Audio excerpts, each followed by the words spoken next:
Mugore ra2012 ndakapomedzerwa mimba yomumwe musikana akanga asina kunyatsoti tsvikiti. Dzinenge dzaimborasa pfungwa dzake, saka aingorara nevakomana nevarume vakawanda.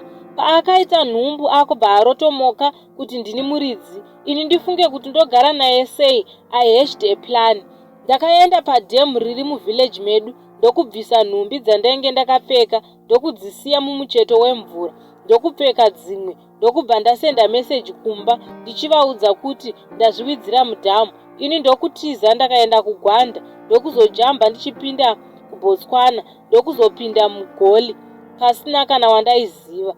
I understand kuti mapurisa vakapedza mazuva vachirova chamunyurududu vachindishaya, maprofita vachiti ndirimo mudziva. Izvi zvese pane munhu wepamashops wandaikomuniketa naye achifunga kuti ari kuudza kazeni yangu asingazive kuti ari kutaura neni nekuti ndanga ndamunyebera kuti ndini nhingi kazeni yake. Ndakatozonzwa kuti vanhu vakatondichema kwakatovigwa musoro wembudzi.